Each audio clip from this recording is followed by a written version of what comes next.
Playhouse 90. Tonight starring Charlton Heston, Tab Hunter, Diana Lynn, Vincent Price, Victor Jory, and Charles Bickford as General Keaton.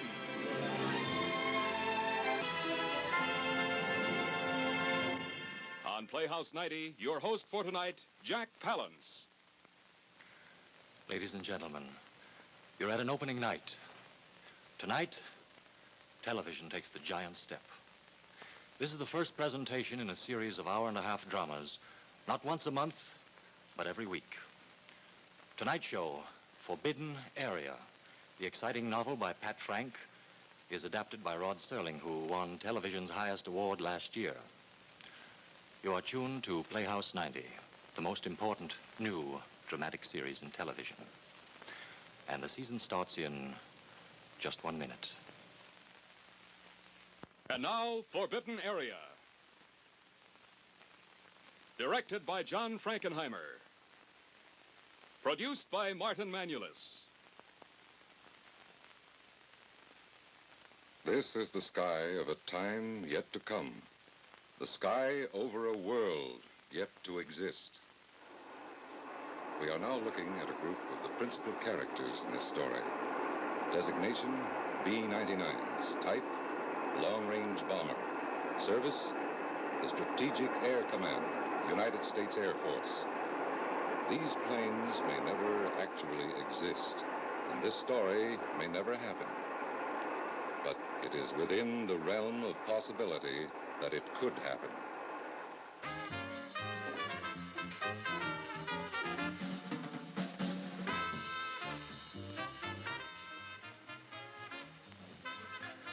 Now you take Cincinnati. Good ball team. Always got hit. Great hitters. Where's the pitching? We never had any pitching, not since the mid-30s. Mid-30s?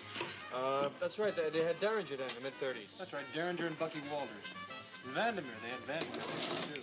Hey, wait a minute. Wasn't that the year that Vandermeer pitched 2 no-hitters? That was in the 30s, wasn't it? But they had the hitting that year to go with it. Sure they did. Lombardi. Lombardi was a big gun then. Best hitting catcher they had.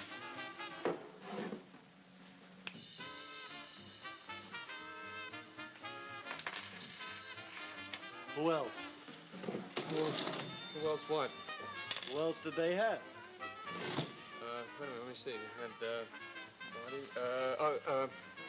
Ibel Goodman. That's who they had Ibel Goodman. Who else? Ibel Goodman, Lombardi. Come on, who else? Oh, will you wait a minute? I know who else. Will you just wait a minute? Ibel Goodman and Lombardi. I'm waiting. But why don't you ask him? Now, seriously, why don't you ask Smith? I mean, you ask me all the time. You never ask him any hard ones. You keep asking him about the Yankees. Well, look, you fellas know the Yankees are easy to remember, yet you've never once asked me about the Yankees. Now, why? Who else besides Ibel Goodman? Red Shondist. The name is Shane Dienst. How about that, Smith? No. Shane Deeds played for St. Louis. He never made the majors till 1945. Well, look, I get a little confused with St. Louis and Cincinnati. I knew the answer. I knew it. Yeah? Smitty. Okay.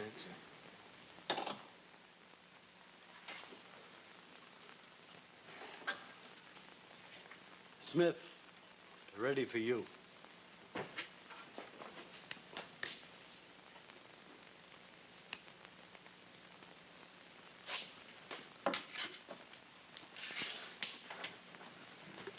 Hey, wait a minute. Look, it's my chance to go. Hey, you're not being fair. You're just not fair. So I missed a little question in baseball. So what? Listen. Will you give me another chance, please? Just give me another little chance. Your name? Stanley Smith, Age? 25. Place of birth? Jennings, Iowa. There is no record of your birth in that city. I know, sir. Why is there no record, Mr. Smith? The courthouse was destroyed by fire in 1936. This can be verified. Where do you live now, Mr. Smith? I recently moved from Chicago. I now live in Orlando, Florida. What street? Halpert Road. That is close to... 3 bases of the Strategic Air Command. Pine Castle, McDillon, Tampa, and Eglin, Pensacola. There is a new field, too, is there not? Hibiscus Air Force Base. You follow baseball, Mr. Smith? Yes, sir, Chicago Cubs. Would you happen to know offhand who is generally conceded to be the best catcher the Chicago Cubs have ever had? Well, I imagine that would be Gabby Hartnett, sir. He played from 1922 to 1941. He won the Most Valuable Player Award in 1935. Would you like to reconsider your answer, Mr. Smith? No, sir, I'm sure it's Gabby Hartnett, 22 to 41. They call this place Little Chicago, but it is situated just 104 miles from Moscow. Mr. Stanley Smith has been made into an expert. He knows America as few Americans know it. In short, Mr. Stanley Smith is now ready to go to America, to become a citizen. You've done quite well, Mr. Smith. Very well indeed. You know the assignment? Quite intensively, sir. There will be 2 of you, but you will be in charge. Are mechanics and engineering your specialty? No, sir, I'm a cook. A cook. And that's all? No, sir, I'm also an expert at explosives.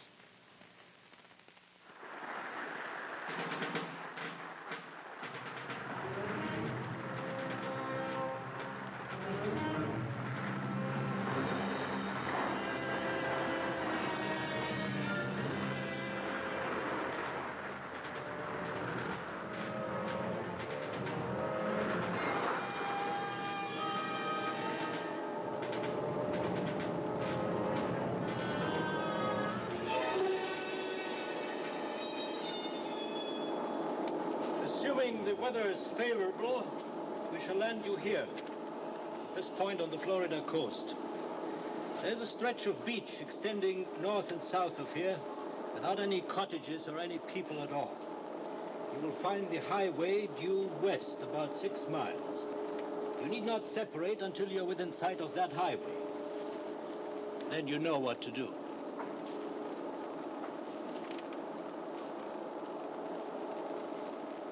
Move 8 bomber groups over Thule across the dew line. Another 6 groups will rendezvous coming from the northwest. They'll fly at approximately 50,000 feet, separating again so that the first group will hit Chicago at approximately 0800. 3 bombers of this group will make a diversionary bomb run on Cleveland. Another 3-plane group will do the same thing over Wright Field and Dayton. Of course, the bulk of the attack of a major group will be aimed at New York, Philadelphia, and Boston, Mass. This is a little group of Americans unofficially known as the Intentions of the Enemy Group. It is their job to reason out the plans of the enemy. They represent the pick of the brains, the imagination, and the logic of the spider-shaped brain cell known as the Pentagon, and are attached to the Joint Chiefs of Staff of the country's armed forces. They are answerable only to the Joint Chiefs of Staff. These are the members of the group. Clark Simmons, the senior member, representing the International Department. Rear Admiral Stephen Batt from the Navy. Brigadier General Philip Craigie, representing the Army. Mr. Felix Fromberg from the Federal Bureau of Investigation. That's the newest member of the group, Jesse Price, Colonel Jesse Price, United States Air Force. Miss Catherine Hume, secretary to the group. The notes she takes in shorthand are, in a sense, a recipe for survival. For as this meeting takes place, a new immigrant is en route to a remote spot on the southern coast of Florida. He and a friend are due in by submarine. Well, gentlemen, the one major question at hand is the announcement by the Soviet Union of H-bomb parity. Right here, seismographic reports indicate that the Russians blew 2 thermonuclear devices on Tuesday and 2 more on Wednesday. The largest of these exceeded 30 megatons. 30 megatons. That's 30 million tons of TNT. A 5-megaton bomb killed Chicago. A 10 could handle New York. So what we're dealing with then is maximum capability. The capacity to destroy an enemy. It simply means that they have all the bombs necessary. And since we know their objectives don't change, ultimately they must attack. Ultimately is when? Soon. Why? Well, in my opinion, it's now or never. I think Colonel Price could enlarge on that. Go ahead, Colonel. Well, I'd say it was now or never. As far as the Russians are concerned, never comes on the day we've perfected the ICBM. Colonel? That's the intercontinental ballistics missile. Travels 8,000 miles an hour, has a range of 5,000 miles with a thermonuclear warhead. Its aim can be preset like that of a cannon. Well, the figures are right here. When that's perfected and in place, our retaliation will be automatic. That's never day. How soon will never day come? I don't think I should answer that. We forgot to mention, Colonel Price, since you're the newest member of this group, Miss Hume here has been cleared for top secret, and she has Q clearance as well. I understand.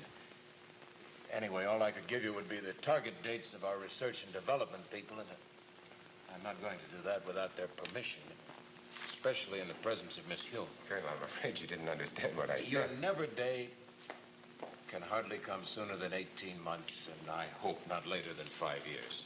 Well, that isn't much of an answer, Colonel. That's the best I can give you, Mr. Simmons. Well, I'm afraid you don't understand. You see, there are no secrets within this group. This is a collection of attitudes and facts that are added up. The sum of it is the basis of certain conclusions that are made. So if any single one of us withholds little bits of information... I'm sorry, Mr. Simmons. I think the Colonel's answer is sufficient for our purposes, for the moment, anyway. I'd ask the further question that even if they knew the ICBM was coming, how could they risk war now? How could they win it? They caught us so completely by surprise we couldn't retaliate. This suggests a one-day blitz, and one day they'd have to create 100 Pearl Harbors. A little more than that, maybe. Huh? Like what, Colonel? Well, the Strategic Air Command would have to be eliminated, for one thing. 100 Pearl Harbors won't help Russia if SAC's still around. They can destroy cities and people. They can knock out every plant we have, but if there is still 8 B-99s on a ready line and they can take off, Russia may have won the war, but she's also lost it.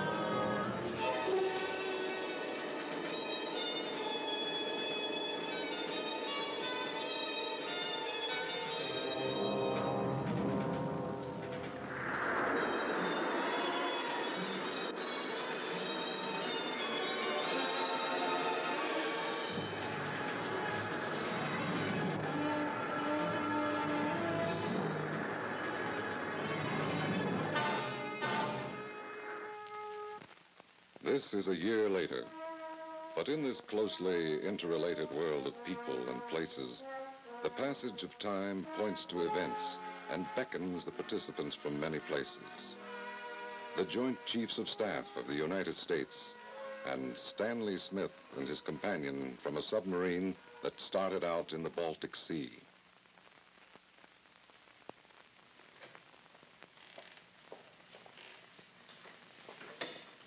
Sorry, Colonel. I didn't know you were still here. Okay, I'm leaving right now. Yep, I wanted to take that one with me. All right.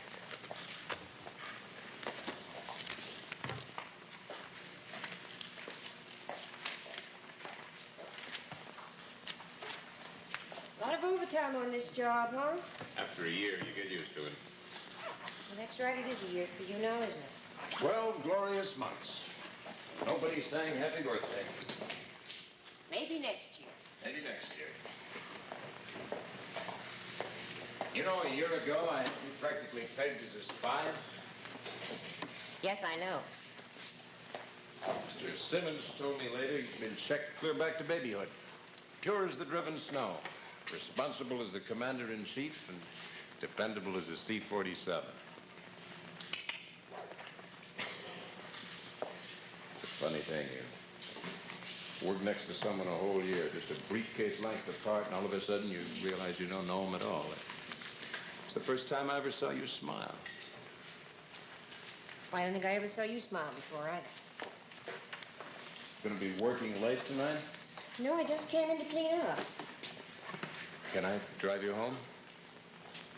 Well, yes, thank you, Colonel. I'd appreciate that very much. It's only fair to tell you, though, I live way out near Bethesda. Well, we'd better get started then.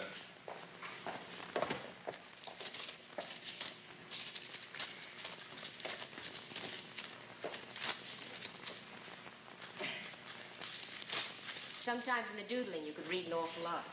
You don't miss a trick, do you? In this room, nobody can afford to.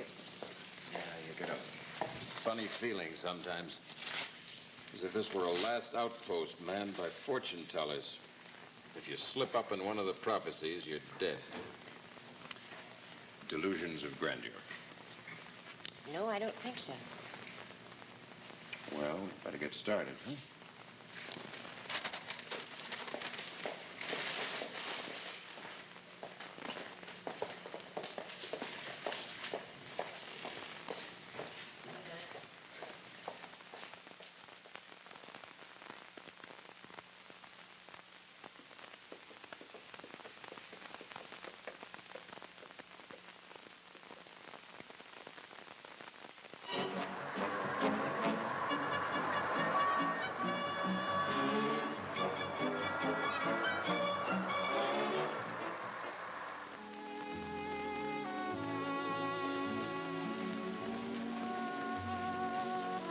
Now, that's pretty.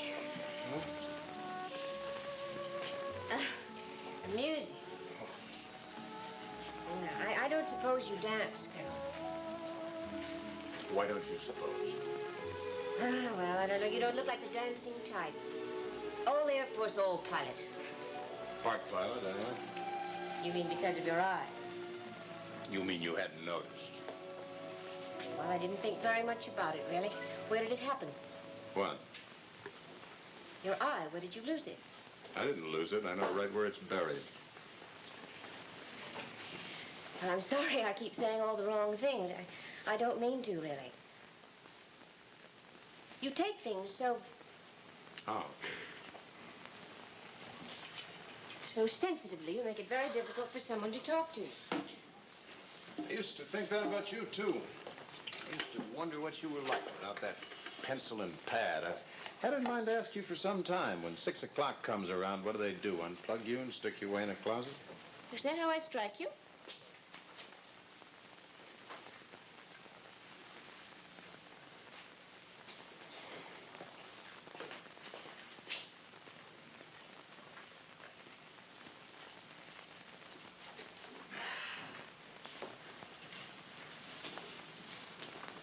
Sorry. I'm really sorry. I hope you believe that. I didn't come here to... I know you did.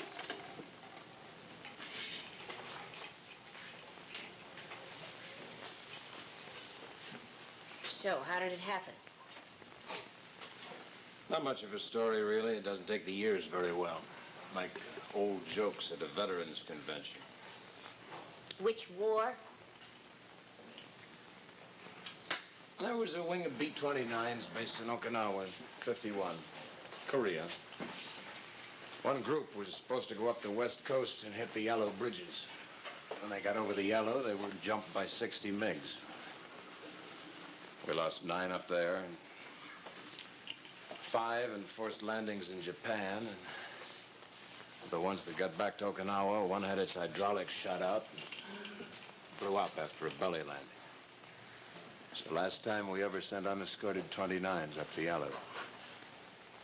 Well, that doesn't go away very easily, does it? Well, it hasn't yet. It was my group. So now no more flying, huh? Oh, no more flying. Air Force hasn't any place in its TO for one-eyed pilots. General Keaton got me into this group. Anyway, I'm still in the Air Force. You boys are all alike. You talk like my little brother. Oh, he flying? Oh, yes. B-99's out of Orlando, you know? Hibiscus Air Base. He has quite a thing for bombers. He thinks there should be 2 in every garage. He's a bright young guy. Look, I really better run along. It's kind of late. Hey, that wasn't a pass. I can't give you the exact nomenclature, but it wasn't a pass. Well, that's all right.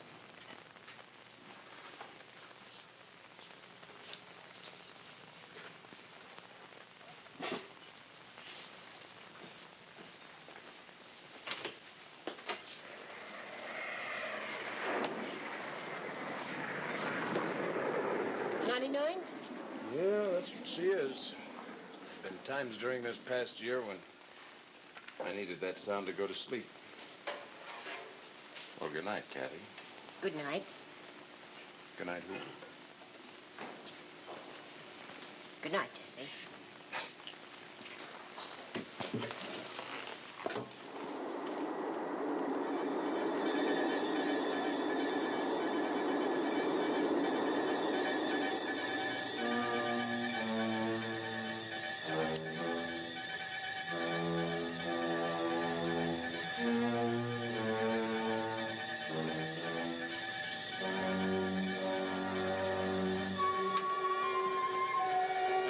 Six wants a weather check from Dragonfly.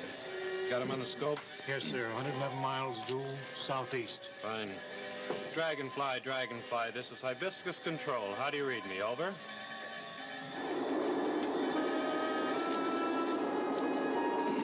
Radar. Negative, Skipper. Mort? Fuel, 8 hours, power 58. Hey, Skip, where's the heat, huh? Flight engineer's got some coffee up here. Come on up and get a thermos jug. Roger. I'm on my way. Dragonfly, Dragonfly, this is Hibiscus Control. This is Hibiscus Control. How do you read me? Over? We read you loud and clear, Control. Come on in. Dragonfly, we have a request for a weather check from Evergreen 6. They've gone. I lost them on the radar. Well, keep trying to get them. Dragonfly, Dragonfly, this is Hibiscus Control. We've lost you on radar. We've lost you on radar. Come in, Dragonfly. Dragonfly, Dragonfly, this is Hibiscus Control. State your position. Come in, Dragonfly.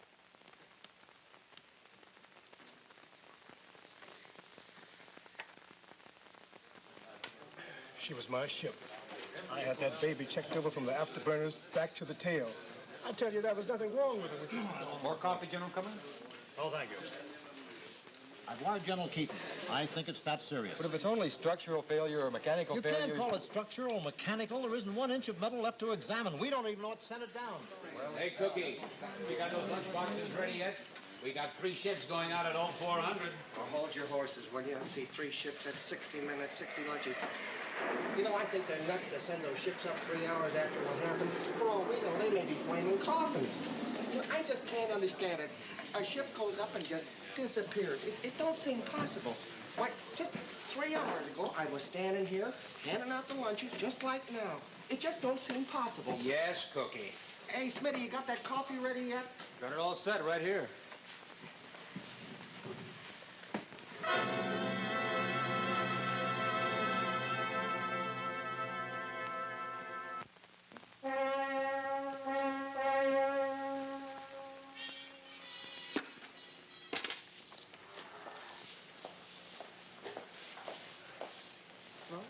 Please.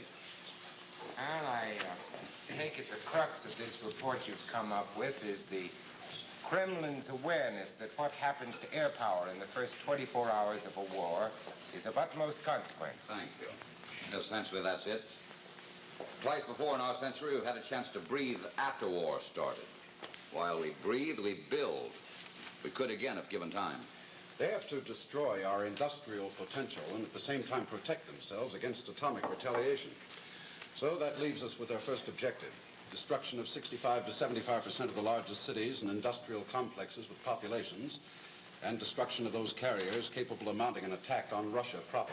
And I take it you all concur in Admiral Batt's assumption that the attack would be seaborne? Oh, yes. Do you concur in that, General Craigie? Definitely.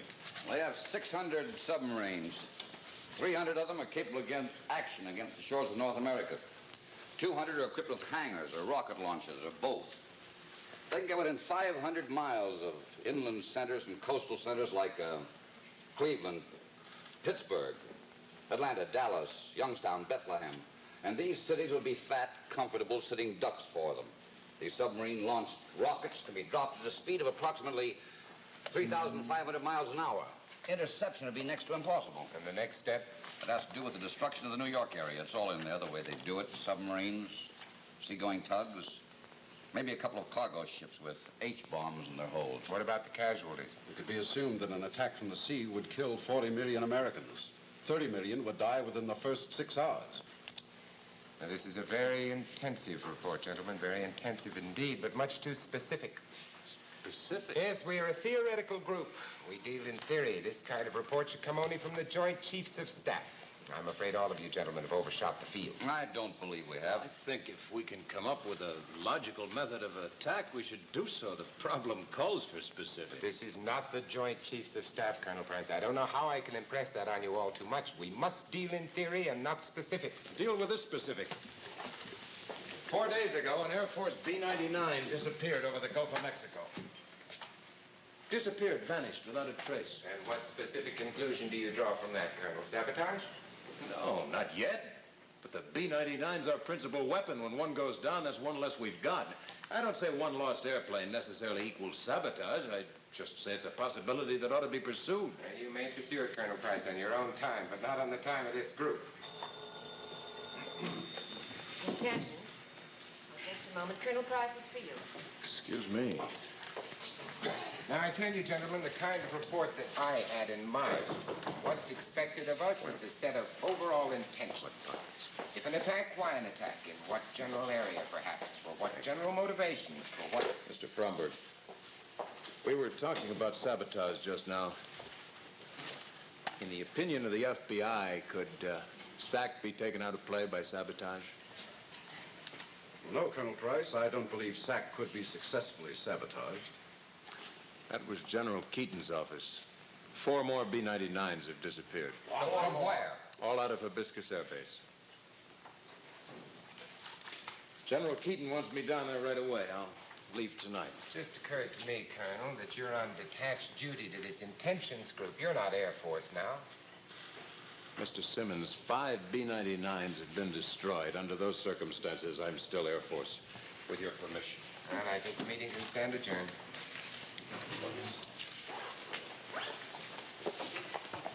Jim.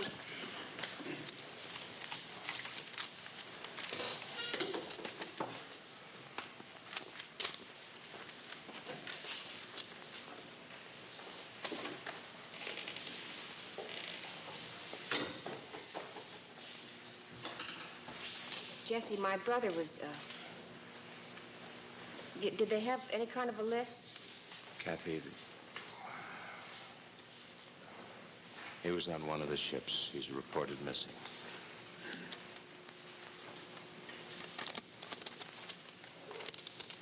He was just 19. Did I ever tell you that, Jesse? Kathy, He was just I've 19. seen him missing 8 hours. Well, I mean, he just graduated 10 hours, from high 12 school hours. last year. Listen. Come back on one engine, held together with spit, looking like a piece of Swiss cheese and sounding like a Model T, but they've come back. Try to remember that, will you? Hmm?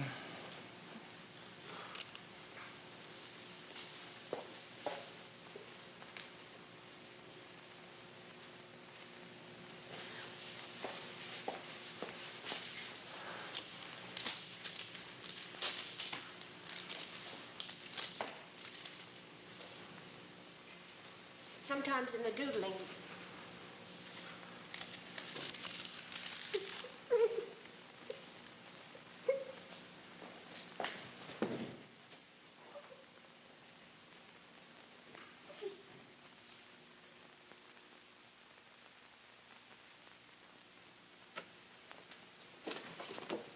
Hi, Cookie. Oh, hi, Stan. Hey, you missed it. What's that? I had more brass in here an hour ago than in a foundry. Hey, we lost number 5. From here? No, this one flew out of Texas. Texas, huh? You know, I just can't figure it out. A ship just goes up and disappears. I know what happens. It blows up or something. What do you mean blows up? Well, they got 8 engines. They can fly on any 4 of them.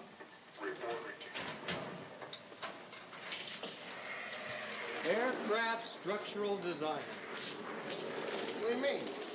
You talk like an expert. Well, I talk what I hear. I was serving coffee to 4 generals in here not an hour ago. Even the big boy himself was here. Who, Keaton? All 4 stars of them. I'm telling you, Smitty, they got their problems. You know they got the mechanics from 2 whole wings out on the line? They're checking, huh? Oh, in and out, up and down, every inch. Man, if they didn't know that P-99 before this, they sure know it now. Every square inch of it. Say, what's this for? Oh, operations called. Got 2 ships going out. Well, let's see. I guess that just about does it. Oh, I run out of oranges, Smitty. You want to make a note of that? Yeah, did you use the apples? Uh-huh. So what about coffee? Oh, I didn't order no coffee. I figured that, you know, it's a short trip. I guess they didn't need any. Here, you better include it. Well, they didn't order any. So they didn't order it, so it's for free, isn't it? Well, give them a break. If I had to fly a 99 from now on, I'd want a break. Like some hot coffee. No, I feel for those guys. I kid you not. All right, coffee. Mama's little helper. Don't break your back. This is the least I can do. That's what you do the best. The least. Always driving around that convertible, going down to the beach swimming. What do I do? Sitting here slaving over a hot stove all day. Ships coming in, ships going out. Generals running around. Eggs here, coffee there. You know, it used to be a nice base. Just 3 meals a day, that's all. Now all heck's broken loose. Mechanics in, mechanics out, crews in, crews out. Oh, generals. You know, Smitty, I ought to quit. Yeah, well, why don't you do that, huh? Still got that bum tooth, Smitty? Oh, I ought to get it taken out, but who's got time? My kid brother's a dentist. That's what you said. He got real good practice out in Des Moines. Hey, ain't that where you're from originally, somewhere out in Iowa? Yeah. What's it like out there? What's what like? Things. Things like what? You're in a nice mood. Well, I got a bum tooth, we lost 5 ships. What do I have to do, make with the jokes? Well, let me take a look at that. Come on. Look, go away, will you? Come on, Smitty. Let me take a look at it. Let me take a second. Come on. It's all up there. Oh, yeah. It's all inflamed under the gum. Hey, that's quite a filling. Well, thank you, doctor. Thank you. Real versatile guys we got in on this. They don't cook so well, but they're experts on aircraft, structural design, and dentistry. I know this much about dentistry. He got stuffed cavity underneath the gum. My brother showed me how to spot them. I never knew anybody in this country used stainless steel on a filling. What's the matter, kid? Hurt real bad? Yeah, it hurts real bad. I thought the Russians was the only ones that used stainless steel on teeth. Who put that one in for you, Malenkov?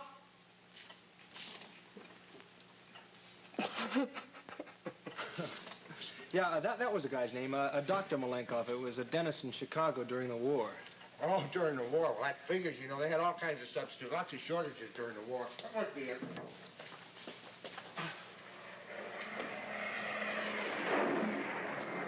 Say, Cookie, you get relieved soon, don't you?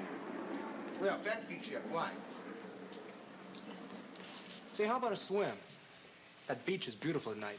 You know, sometimes even got dames down there. James, yeah, but Smitty, you know I can't swim a stroke. Well, the gals will never know. I got a life jacket in the back of my car, and well, I'll make you look like Buster Crabbe, honest. Life jacket, huh? Well, what if it deflates or something? Look, the only way the thing can deflate is if somebody rips it with a knife. Come on, you're gonna get your first lesson in the ocean. We going in a convertible? Yeah, in a convertible. With top down? With a top down. Rev her up. I'll be out as soon as Penske gets you. All right.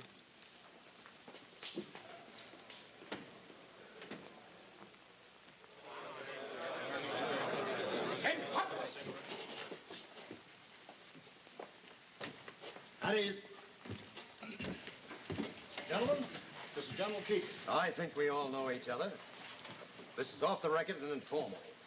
Anybody with anything to say, let's spit it out. Go ahead, Captain. You can talk. Sir, we like her. Most of us have flown her. She'll do everything you ask her to. Why, from the first prototype, she was never anything but airworthy. Captain, we know how good she is. We're interested in finding out what's wrong. Let's have it, Captain. Sir, some part of that aircraft is dying before its time. Those are brand new aircraft. What about Sabotage? Your crews check those ships before, during, and after operations. Well, metal fatigue or something. It's out of the question. Two of those ships have less than 20 hours. Sir, that doesn't... Is that 99 that's due in from Texas? Yes, sir. As soon as she lands, have the pilot report to me immediately in this room. Yes, sir. May I say something, sir? That's what we're here for. Well, sir, if it were Sabotage, it wouldn't make sense. So they knocked down 5 ships in a couple of weeks. We could lose that many in 5 minutes of a navigation error and a refueling rendezvous. In one raid on Schweinfurt, the 8th Air Force lost 95 B-17s. That didn't stop them from smearing most of Germany before they were through. And what would they gain by knocking out a handful of our aircraft? I wish I could answer that, but I can't. Well, sir, there's one thing...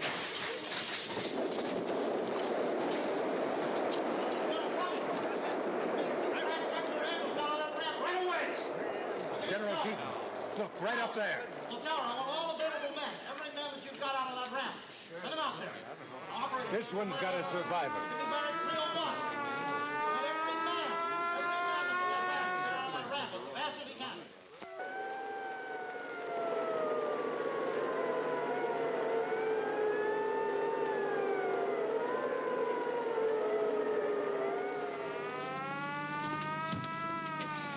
Barely conscious, sir. He's got bad burns and shock on top of the 2 broken legs. They talk. No. Sergeant, you're all right. Can you remember anything that happened? God. Cup of coffee. That's all I wanted. Cup of coffee.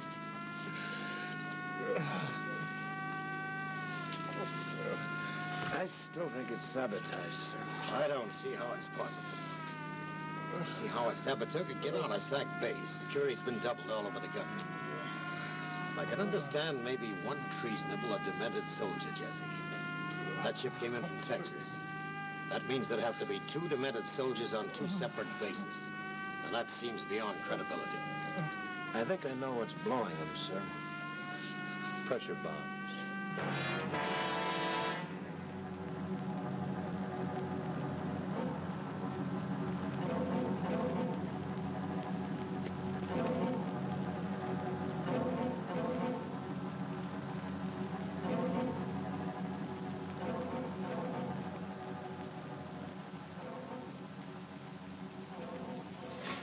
Pressure bombs? Yeah, like the Germans planted under the Cottontails in Italy. The Cottontails. Now, let me They see. were that hard-luck B-24 group based in the heel of Italy near Lecce, wasn't it? Well, the Germans planted an agent on their base. Pardon me, sir.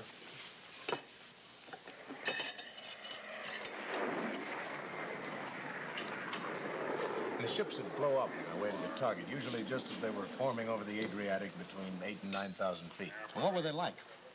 Simple explosive devices activated by an altimeter, set so they blow when the ships reached a certain altitude. But the 99s have pressurized cabins.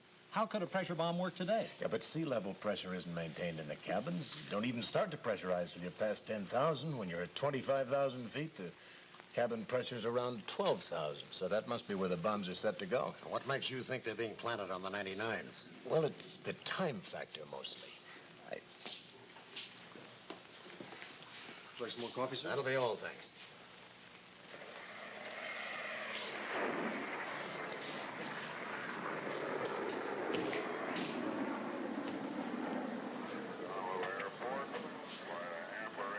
See, the 4 ships from this base all blew up between 18 and 25 minutes after takeoff. That's between 18 and 28,000 feet at normal rate of climb. But the ship from Texas was up 2 hours before it blew.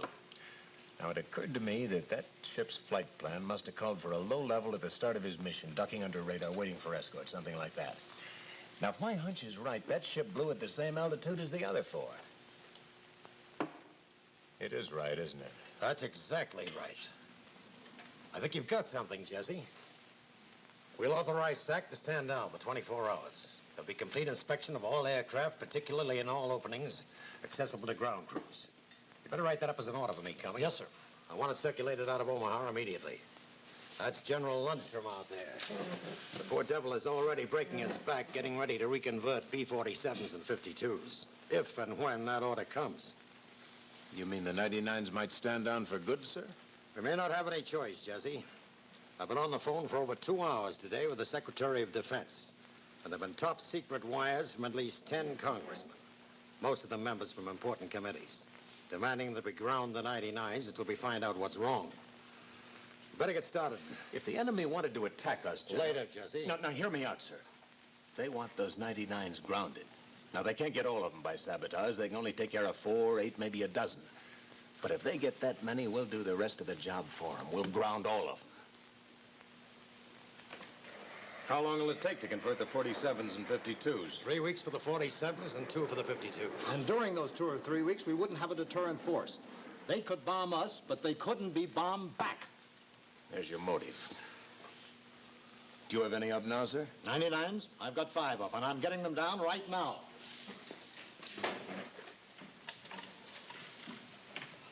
Well, Tower, this is Cummings. Recall the mission. I said this is General Cummings. Recall the mission, all 5 ships, now. Cornell Flight Leader, this is Hibiscus Control. How do you read me? Over. Hibiscus Control to Cornell Flight Leader. You are to return to base immediately. I say again, Hibiscus Control to Cornell Flight Leader. Your mission is canceled. Return to base immediately. Acknowledge. How many minutes do you make it from takeoff, sir? I didn't time it. I saw them off, but I didn't count time on them. At least 20 minutes.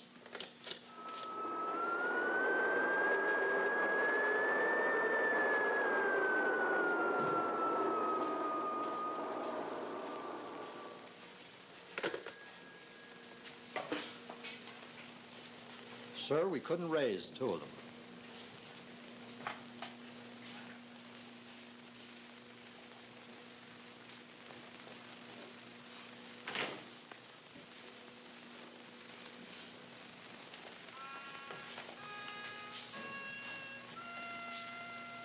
So you stand and you wait.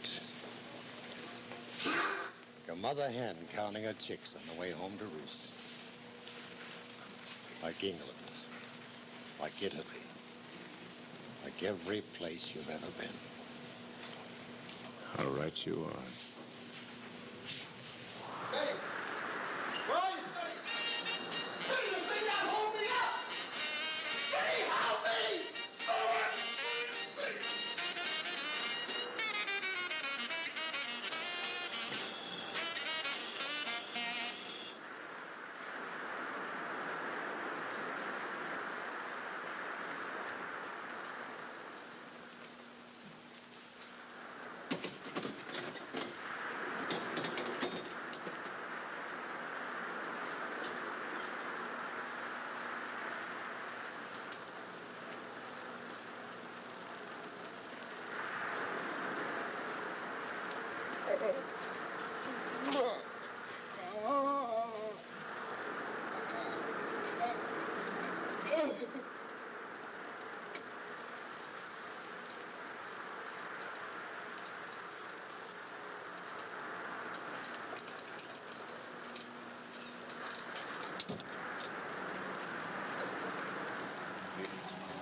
The Navy's just gotten a message from our attaché in Stockholm.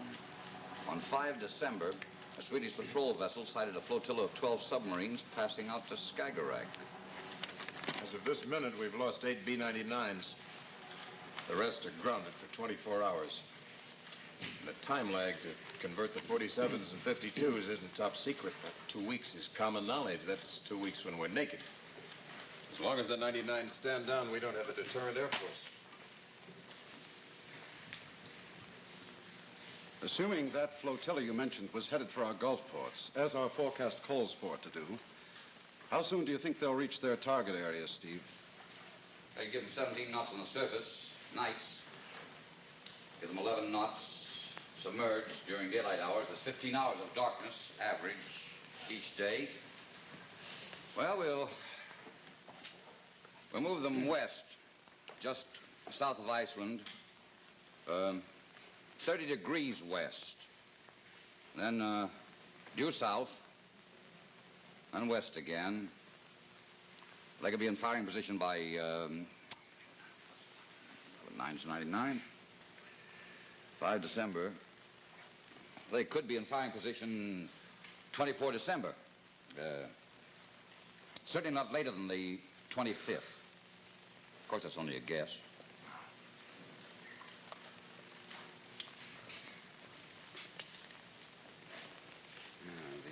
The FBI has a little piece to fit into this puzzle, too. A lot of paper burning going on at the Russian embassy. A couple of Soviet UN officials supposedly heading home for reasons of ill health and looking exceptionally healthy as they depart. Here's another little tidbit, gentlemen. They're pulling back all along the line in Europe. All of their armor, they're pulling it way back. This is documented.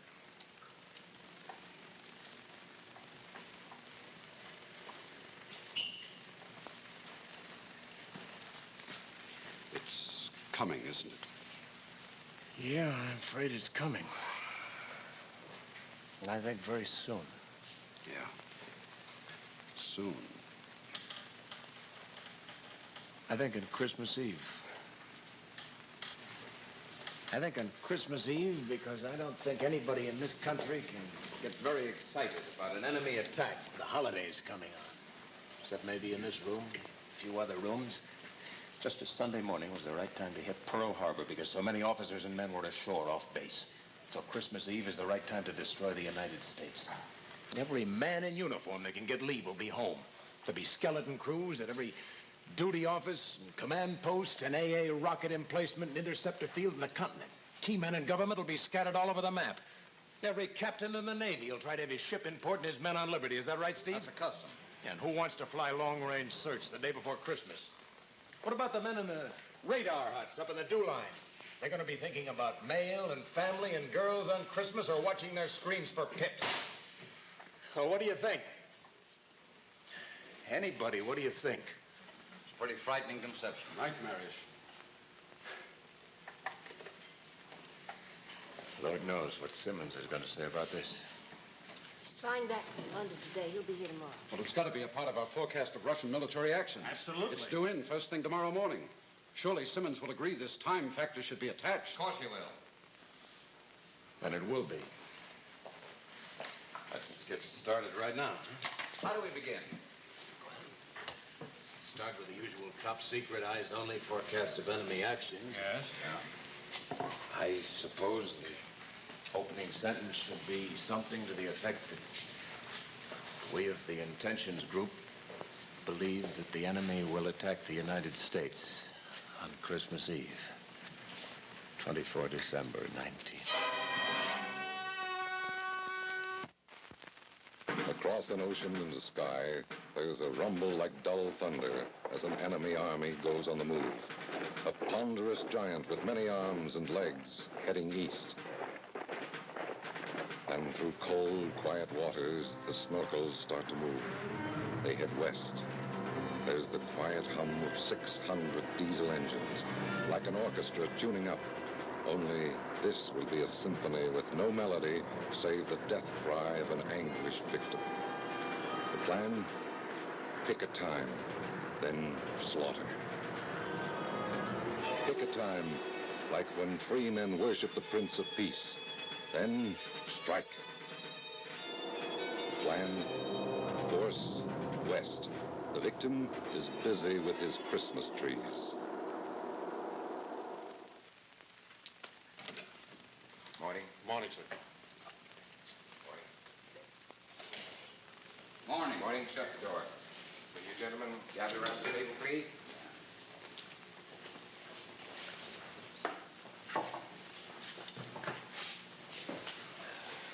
Well, I've just read our forecast of Russian military action, copy number 1, with your Christmas Eve supplement tacked on. It is summarily rejected. But you are. Why? Since I am head of this group, Colonel Price, there doesn't have to be a why, but I'll give it to you anyway. I reject it because it is patently ridiculous. You have no... Look, gentlemen, if I were to turn in a harebrained tidbit like this to the secretary, our next assignment would be Alaska, checking Eskimos in and out of igloos. This isn't the gossip department. This is government. Look, on Monday next, there may not be any government, and not very much of a country. It's been over a year on that forecast. We're not... right along with This is of the utmost importance and should be distributed immediately. With the supplement. This thing is not only going to happen, the facts indicate it's happening right now. Enemy submarines are headed for our Gulf Coast. It is our earnest belief that Russia will attack the United States on Christmas Eve in exactly the manner outlined in that supplement. And that is just 3 days away. Would you mind telling me what time? I should say about dawn. And I should say that that remark is insolent. That's remarkable. I don't see any good of any further argument, gentlemen. This Christmas Eve fairy tale would panic the American people and cause more trouble than your imagined attack. It will not be distributed under my name as head of this group. It's as simple and final as that. Mr. Simmons! If this strikes you as such a fairy tale, would you mind explaining why 8 B-99s have disappeared and why the rest of them are grounded? As we stand here and talk, we don't have a deterrent Air Force. Now, if that's a fairy tale, Mr. Simmons, I'm Mother Goose and you're Jack Sprat, and that makes you a little lean between the ears to head this group. And that is the rankest insubordination, Colonel Price, and should automatically disqualify you from this group. And that will be my recommendation.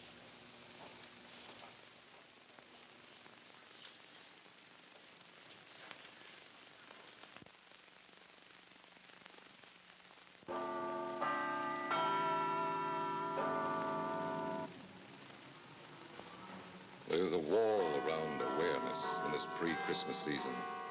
You can't get through to people when the parties are going. Or when heads of departments, along with a quarter of a nation, head for hometowns.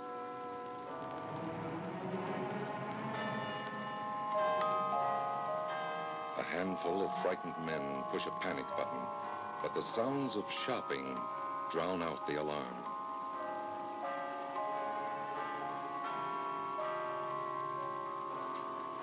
All right. I'll be there. You have time for a drink. Got about 20 minutes. Catching a starfire for Florida. Are you going to see General Keaton? Last resort.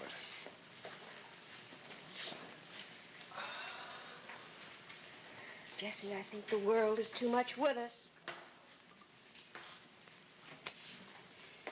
It's a poem I read once. I don't remember the name of it. What makes you think? What? I don't think General Keaton is going to listen to you any more than anybody else has. I think... You think what, Kathy? I think if it's 3 days away, why don't we enjoy them? What's That's that what supposed to mean? Kiss it off and live it up? Is that what you want? Run away? Let's go, Jesse. Let's get a car and get out of here. Now, look, we're the lucky ones. We know what's going to happen. Now, let's not sit here and wait for it. Where are you gonna run to, Katie? I want to live a little while longer. Is that so unusual? Now, look, Jesse.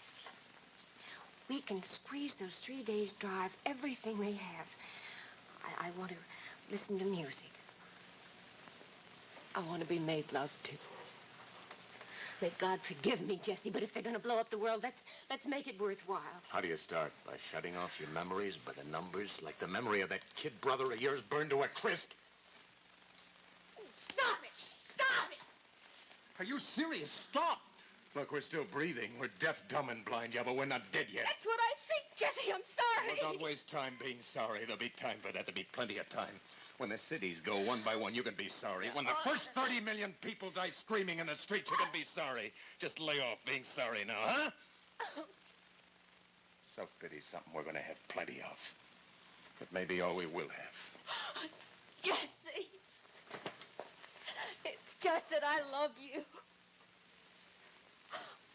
Oh, maybe I love you too late. Oh, maybe not, Katie. God willing, maybe not.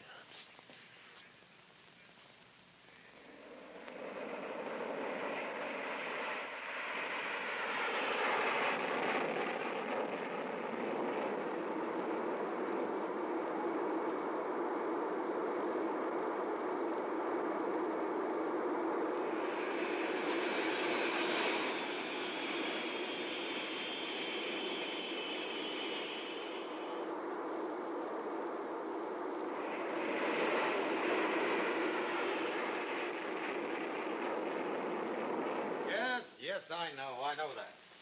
You tell him I'll think about it. Goodbye. Look, I don't care if it's remote, General. I don't care if it's 1 chance in 100 or 1 chance in 1,000. No matter how you slice it, it's still a possibility, maybe even a probability. If those 99s continue to stand down, you just cut off the country's right arm. Jesse, what kind of powers do you think I have? I'm Air Force Chief of Staff. I'm not the Commander-in-Chief. I have to bend with the wind, too, you know. The Cabinet, the Congress, and 3/4 of the population of the United States are calling those ships out there flying coffins. No. If I don't ground them, within 6 hours from now, there'll be a general in here who will. Yes, this is he. All right, put him on. Senator Jaffers. You better monitor this. You'll see what I mean. Is this General Keaton? Yes, Senator. What's the problem? What's the problem? The problem is, why hasn't the order been officially given that those bombers be grounded? That order has been given, sir. It was given a week ago. For 24 hours, yes. But after every 24-hour period, they're back up in the air. Senator. Now, Keaton, I'm telling you right now, I'll go to the floor of the Senate with this, to the President if necessary. Those planes have to be brought down and kept down. Mr. Senator, have you or any of your committee given any thought as to what we'd use for global bombers if we don't have the 99s? I'm not a boob, General Keaton. None of us are here. You've got 47s and 52s. Should be getting them operational right this minute. We're doing just that. But it takes 2 weeks minimum. Well, those are just 2 short weeks, well worth the effort. What are we supposed to do during that 2 weeks in case of an attack? There'll be no attack, General Keaton. If that's what concerns you and frightens you, rest assured, there'll be no attack. General, are you listening to me? General. Thank you, Senator, for your assurance. I'll file it.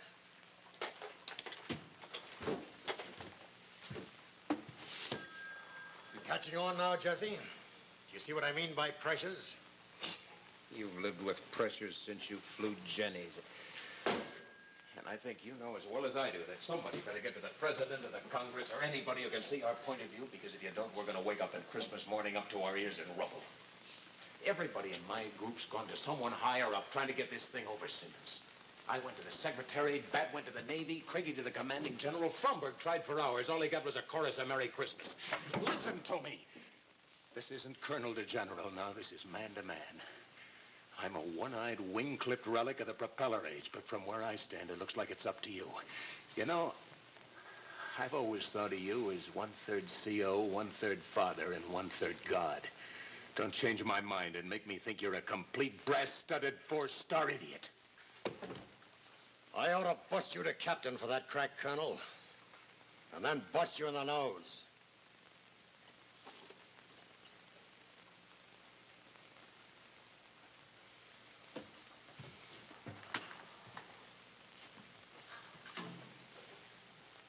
Instead, I'm going to take your advice.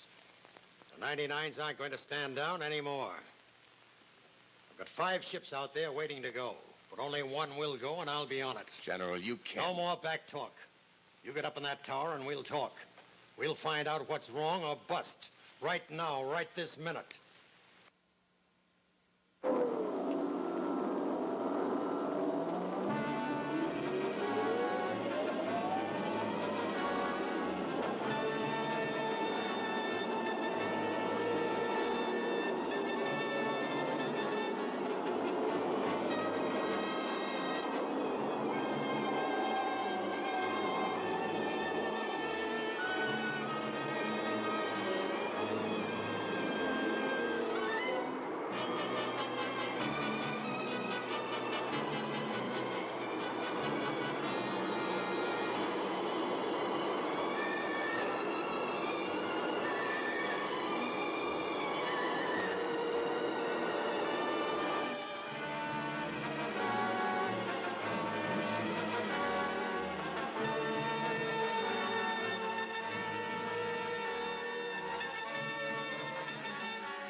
What do you read us? 5 and 5. We have you tracked. We're right with you. Anything yet? Over. Other things, Jesse. There's a million things on board where they could have hidden the pressure bomb. We've covered just about all of it with a microscope before we took off. Oxygen tanks, flare guns, flashlights, mat cases, rubber rafts, compressed air cartridges, cameras, film cases, fire extinguishers, binoculars, radar tubes, first aid kits. We've gone over every bit of it. We'll keep in touch. Gonna head southerly at about 15,000. Over. Roger, stay at 15,000. 25,000 is where they blow. Don't forget that, over. Don't worry, Jesse. That 25,000 is the magic number. And Jesse... Yes, sir. May pray at will. Roger, Wilco.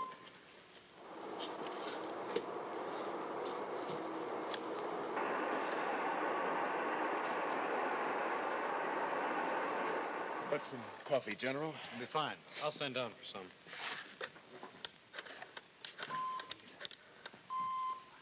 Mess, this is Harley in control. Send some coffee up here. Yes, sir. Right away. Oh, great. Hey, Fensky, you know where Cookie kept the oranges? No, I don't know where Cookie kept the oranges. Boy, he sure picked a crummy time to go AWOL. Hey, look up there on the top shelf, will you, Smitty? Well, give me a hand, will you? I can't. I gotta take this coffee up to the tower. What's with the coffee? I didn't think they were sending the...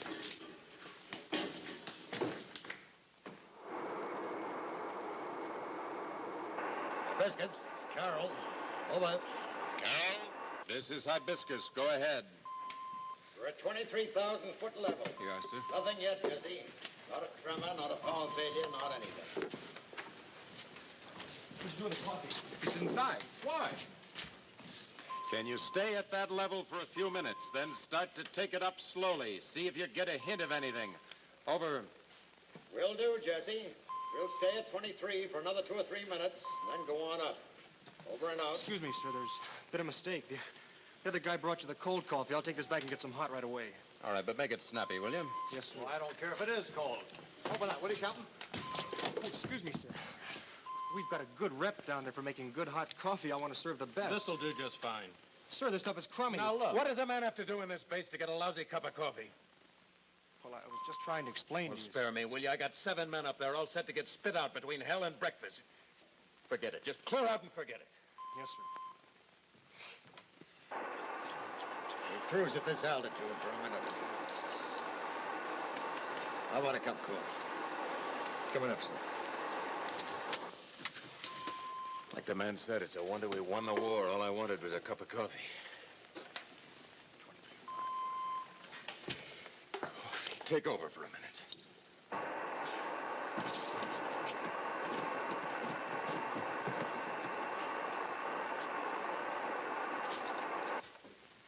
Hey, Sergeant, come here a minute. You me, sir? Yeah, I changed my mind, Sergeant. I want some of that coffee after all. Throw it over here. But, sir, this stuff is cold. I like it cold, Sergeant. Come on, toss it over. I can catch. If you wait just a minute, I'll brew up some fresh.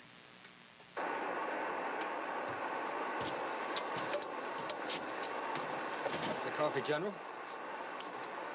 Oh, just a minute, General. I'll get your cup. Bring one for yourself, too. Let's live it up. You guys are so good down there, Sergeant. How come that coffee's cold? You see, sir, this is supposed to go up in those flights that were canceled. It's been sitting around the kitchen all day. Which flights? The 99s? I guess so, sir. Come here, Sergeant. Starting to take it up now, Jesse. Advise altitude. Check, sir. I said, come here. Open that furnace. Sir. Open it.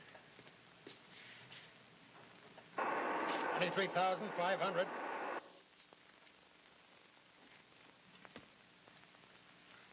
You're the boss, Colonel. I wouldn't, would you? It isn't only pressure. It blows when you open it, too, doesn't it? 24,000.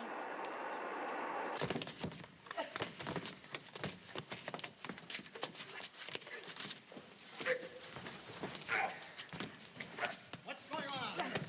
Hold on to that match. 24,500. Check, sir.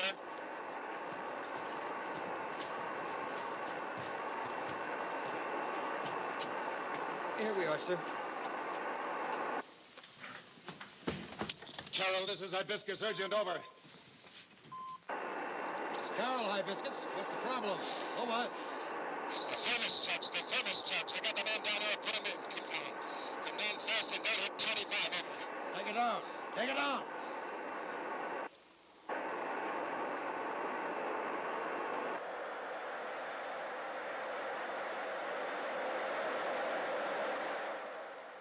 Is she coming down? I think so. So she's not at 25, and that's for sure. Thank God. Carol, this is Hibiscus. General Keaton, are you all right? Over. On our way, Jesse. And don't touch that coffee. We're strictly beer and pretzel men up here, Jesse. You can count on it.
I know how you feel, Sergeant.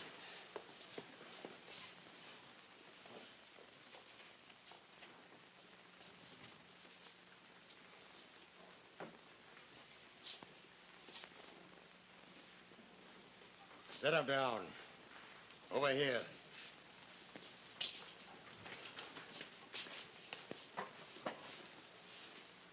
I wanted to thank you for the coffee, Mr. Smith.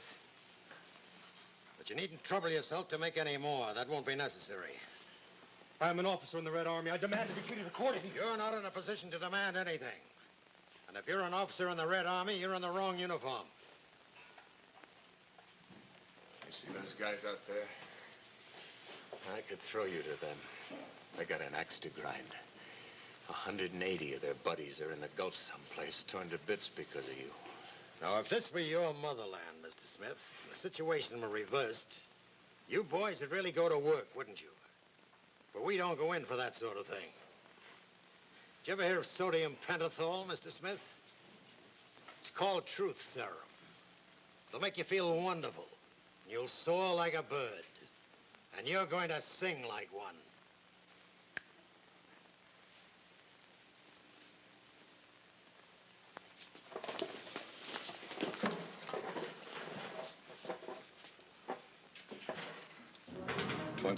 December. The time, 0300. Submarines run quiet, and darkness is a friend. And so they think is the long coastline of a country that is supposedly on the lookout only for St. Nick. Same time, same date. Aircraft, American. Type, helicopters. The Navy calls them egg beaters or whirlybirds, and the Army calls them choppers. But their purpose at this given moment is to buzz the area, dipping, listening, triangulating, obtaining exact course and exact speed of enemy submarines. And when the contact is confirmed and pinpointed, the admiral in charge of the operation assigns destroyers and dive bombers to the kill. And the kill is exactly what it is.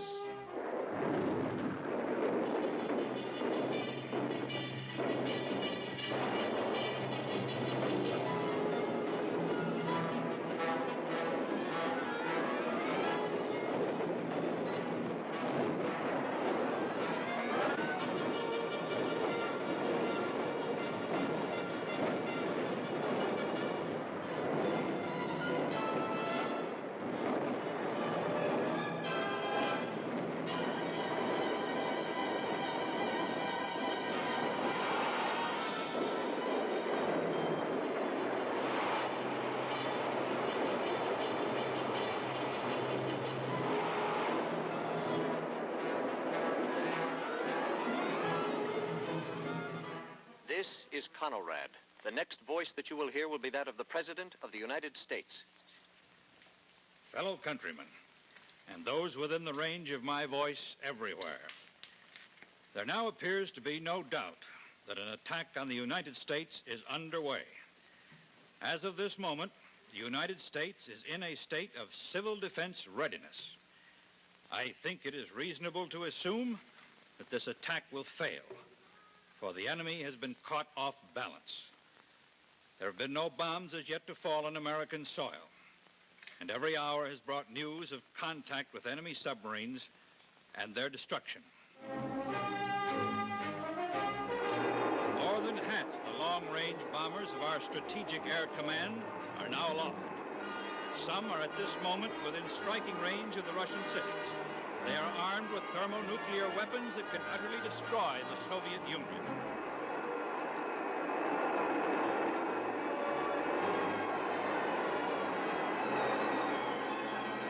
One of the messages just handed to the President is from Moscow, a broadcast monitored from an official Russian radio station.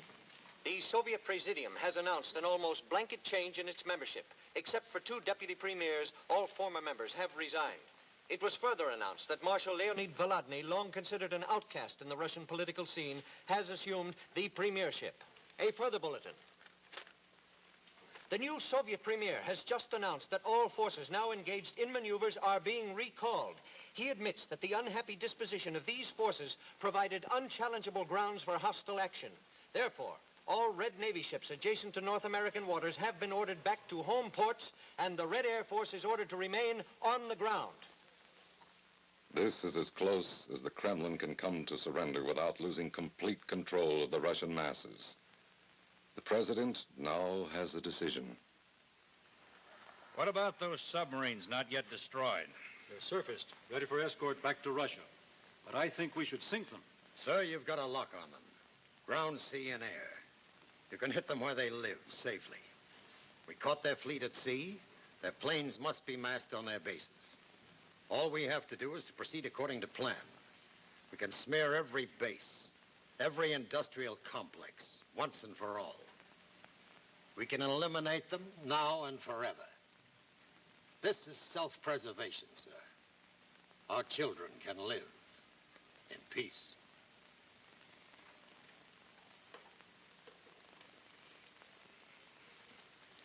This was a token from the Japanese emperor a long time ago,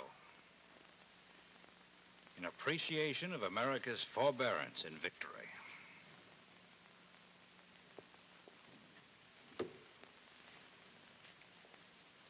We can't do it.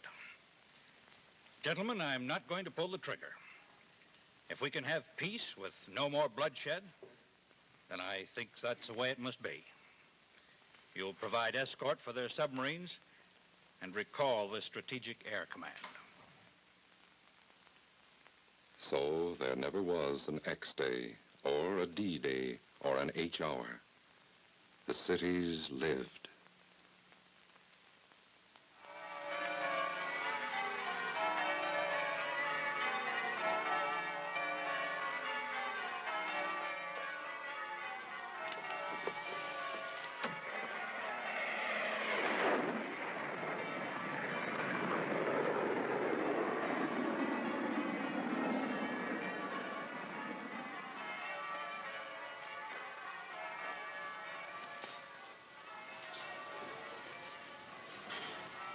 Merry Christmas, Jesse. Yeah, we made it.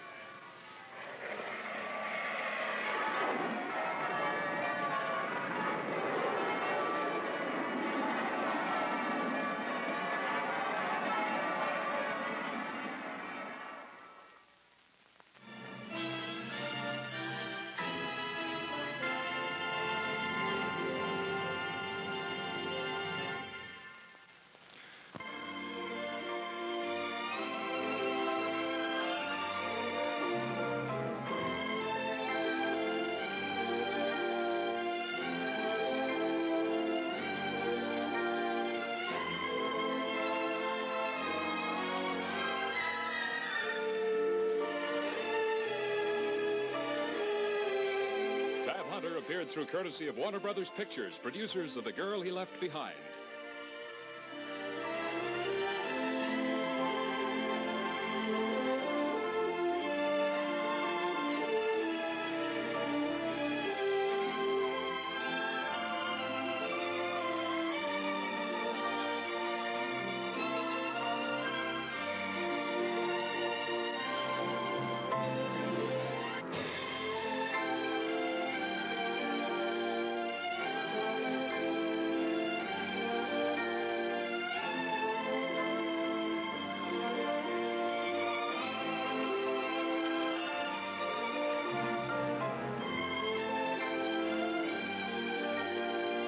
Playhouse 90 is a CBS television network production.